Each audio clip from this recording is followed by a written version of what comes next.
Hello everybody, welcome back to the channel. Welcome back to another DC Worlds Collide video. I'm up early this morning for me. The sun is just breaking over the edge there because Artemis's kid is in the game, so I thought I'd hop on and throw out a video for you guys so we can start a discussion and see what she's looking like. It looks very interesting. It's definitely anti-Zod, anti-Firestorm. This is, I think, the attempt they're trying to make here is to balance that out. Whether or not they're successful or not, we'll have to wait till we get them in game and see how they play. But they sound interesting, and we'll definitely take a look at it and go over some of the things that are in here and how they work or how they look like they might work. So without any delay, let's get in here. There she is. And they got her as block, single target burst, haste, obtain energy. I don't think I've seen that one or remember that one before. Counterattack. We don't get a lot of counterattacks either, and then redirect. Super villain. I did not realize she was a villain. And an Amazonian. I didn't realize she's a villain. Okay, cool. I'm not up on my DC lore clearly, but without. And then let's go down here. It says a hard-edged Amazon from the desert city of. I'm sorry. Artemis is a battle-hardened warrior and formed a woman who fights with enchanted weapons and a ruthless loyalty to her tribe. Well, she doesn't sound that bad. I mean, come on. So let's hop right into it with the ultimate, which is Mega Chop. And only Ric Flair would be proud of what this chop can do. So target enemy below 30% HP and instantly defeat them against bosses. Instead, does 650% physical damage. Has no cooldown, but can only be activated if an enemy is below the max HP threshold. Level 2 is defeating an enemy with Mega Chop, grants 3 stacks of haste, so she's going fast.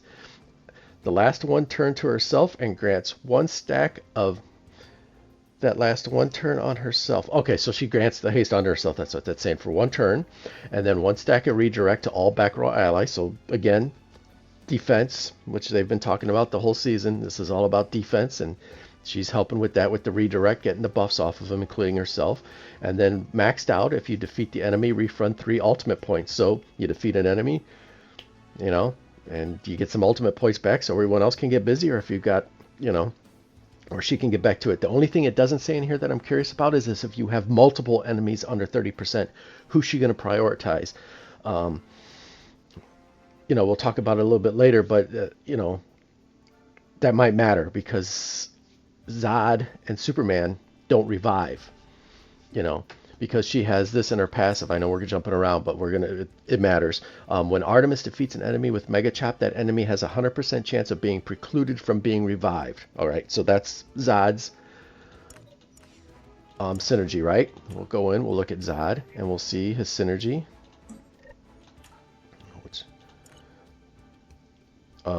The first time an ally is defeated, they are revived at 30% HP, right? But if you look at Zod's kit and Superman's, General Zod will survive an attack with 1 HP and immediately get a new turn. Zod will heal for 45% of his HP at the start of the new turn. It doesn't say he's revived, it just says he survives the attack.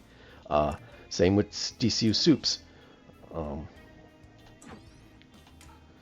Once per battle, Superman will survive a fatal attack with 1 HP. So if you use, let's see, I don't have OG Superman or Supergirl. So let's hop back over here. During the battle, yep, I'm going to take HP to a minimum of 1. And does Supergirl do the same thing? Are all the Kryptonians on the same board, or did they shortchange her? Oh, wow, she got shortchanged. Look at that. She doesn't get the revive mechanic. Oh, that's a bummer for her. They should fix that. But anyway, so there you go. They're not technically reviving. So is this still going to revive? So I assume this will survive Mega Chop. If we just go by words, you're right. It has no cooldown, and it clearly says cannot from being revived. So you know you're out there. You know if you've got multiple people at under 30%, and one of them's one of the Kryptonians, and use it on them, they don't die. And it also says if you defeat an enemy, you refund. Does that count as a defeat if you only knock Superman down to 1 HP or Zod to 1 HP? You know, so you could use it, not get the kill, not get the refund. So something we'll have to see how it plays in game against the Kryptonians and how this works. But clearly, you nuke Firestorm or Superboy, because I know Superboy doesn't have the mechanic either. Um, they're gone. But if you're in that battle, and especially if you're letting the computer play it, which unfortunately a lot of our PvP is computer based, you don't get to make these decisions, and you've got multiple people under 30%, and she hits a Kryptonian instead of Firestorm, they're going to survive based on the language here, and you don't defeat them, you don't get the refund. So, or even the haste or the redirect. So it'll be interesting to see how this plays out and if this has any effect with Kryptonians and how that works with them. So, but just something to think about, when you're using this, when you're looking at this and thinking about how this might work. The 650 physical damage against bosses seems interesting. I wonder how that'll play too. But definitely something to take notice about as far as how this applies to the Kryptonians, especially Zod and Superman, because they're on that team with Firestorm. And if she prioritizes them over Firestorm, and Firestorm gets an ultimate off, it might be too late then. So, but, it is, I wouldn't say, I mean, it's an insta defeat, it's an insta kill with conditions. It's not like a true insta defeat where you get to something and you just can obliterate someone no matter what. There's a threshold to meet, but it is an insta kill, so to speak. So that's pretty interesting, and like I said, we'll have to see how that affects Kryptonians and how that works with the Kryptonians. Her next is Bull Rush. It says the attack the enemy with the highest attack for 150% of attack as physical damage. Now this is going after Firestorm. Damage increases to 80, and this attack has 20% damage amplification if the enemy is below 50% HP. I would rather not have to wait till I get Firestorm below 50% HP to do 20% damage amplification just in case, but it's there. I would just rather see this be 20% damage amplification against the highest attack percentage. Just my personal preference. If you really want to get after Firestorm and Zod, that one might have to go. But again, this is definitely designed to go after Firestorm and attack him. So again, we're anti-Zod here. We're trying to offset that meta. I don't know if this will accomplish that, but it's definitely where it's trending to. So her next ability is Goading Stance. Enter a stance that causes all enemy basic attacks to target her until the start of her next turn. So she turns into a tank basically. And then when you level it up, enemies that damage her, she has 100% counter attack. That's nice. And when you max it out, it increases the block amount by 20% while in this stance. So not only are you counter attacking, but you got all this block on her, which means you're blunting all that damage that's coming your way. Nice. Pretty nice. We'll have to see how that plays out. Mistress Defense. Artemis has an additional 50% block chance. Critical hits against Artemis apply 1 stack of armor break that lasts 1 turn.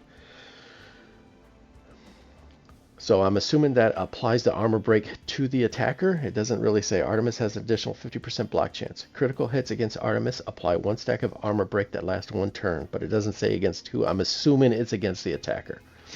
Artemis block chances cannot be reduced, and then it gets up to where she has a block increase to 100%. Damn, that's a lot of block on this girl. Woo. And then this is what we already talked about, Queen Slayer. When someone's defeated with Mega Chop, no chance of being revived. And they have to, again, it has to be with Mega Chop too. You just can't kill someone with a basic and revive them. You have to do it with Mega Chop. And like we talked about already, how's that work with Kryptonians? They don't technically revive, they survive. And so, you got multiples down at 30. You got Firestorm and Zod at 30. You want to make sure you're hitting Firestorm. And there's nothing in here that says who they're going to target or if there's any priority. I would like to see the language here where it says attack the enemy with the highest HP. I'd have liked to see that language in here too. The highest enemy, highest attack percentage below 30%. That way we're going after those DPSs, we're going after Firestorm, and we're getting him off the field as quickly as possible without any revive. I'd like to see that language in there too, because this kind of, unless I'm missing it, There's nothing in here that says who she's going to attack. So if there's multiples, and in this game you don't get to choose who you attack, and PvP, like I said, is very simulated. Um, you don't know who she's attacking. That could be a problem. But there's the kit. Definitely anti-Zod. Definitely trying to get after that Zod team with Firestorm. Um, I like some things. An insta kill is always an interesting mechanic. Um, down the line they'll come up with a team that works around an insta kill like this. If it becomes too OP or if it feels like it's too much. Um, but yeah, 150%. We'll have to see what our base numbers are. But if you're getting 180% and 20% application, I like to see that 50% threshold gone on the basic anyway. The stance thing is cool. The counter attack, that should be interesting. I'm curious how that plays out too. And then the block through the roof, and then the no revive if you get killed with Mega Chop. So there she is. There's Artemis for you.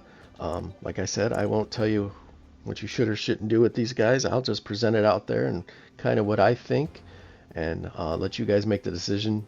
All are smarter than I am when it comes to this stuff. And then the last thing we'll look at is her synergy or leadership ability, whatever you want to call it.